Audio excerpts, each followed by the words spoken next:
J'aimerais qu'on parle de ces trains que vous souhaitez défendre, qui concernent aussi la Haute-Loire, mais pas seulement. Il y a eu, une grosse semaine, pas mal de manifestations un petit peu partout en Auvergne, notamment, on va voir quelques images dans l'Allier ou encore dans le Cantal, mais aussi d'ailleurs en Haute-Loire.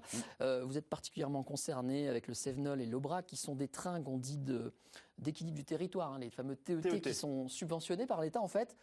Souvent à perte, mais pour que ces trajets-là soient assurés, c'est un vrai service public qui est en train de disparaître et c'est un choix assumé par la SNCF, on l'a déjà beaucoup expliqué. Comment vous pensez qu'on peut se sortir de ce problème? Parce qu'il n'y a pas d'autre choix que de subventionner et à perte. Et ce n'est pas forcément une bonne nouvelle pour les impôts des Français. Comment on peut sauver les TET? Les TET, il faut le regarder sous l'angle aménagement du territoire. Prenez le Cévenol. Il traverse tout le Massif central. Il passe au cœur des gorges de l'Allier, là où il n'y a pas de route. Et l'État doit être présent pour financer ces trains. Ça coûte. On ne regarde pas sur l'aspect rentabilité, mais sur l'aspect aménagement du territoire. On ne va pas faire ça sur tous les trains. Ouais. Mais c'est une solidarité entre les territoires et c'est une directive nationale, une priorité nationale. L'État, je le dis clairement, doit être présent pour aider ces trains, pour garder. Alors je sais bien que l'État vise autre chose, on pourra en parler, hein, transformer ces TET en TER pour donner la responsabilité aux régions.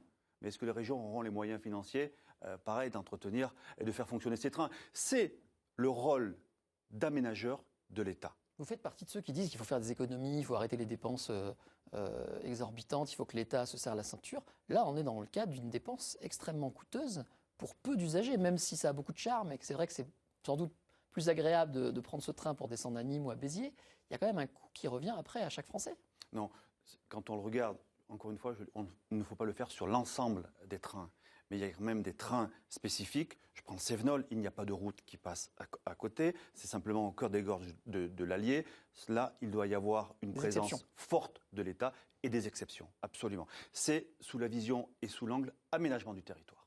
Il y a une idée qui circule de créer un train qui serait un transmassif central qui partirait de Paris et qui séparerait, alors je ne sais pas à quel niveau en Auvergne, mais sans doute en Auvergne d'ailleurs, ensuite pour les deux directions dans le sud. C'est une idée que vous partagez? Peut-être Arvan.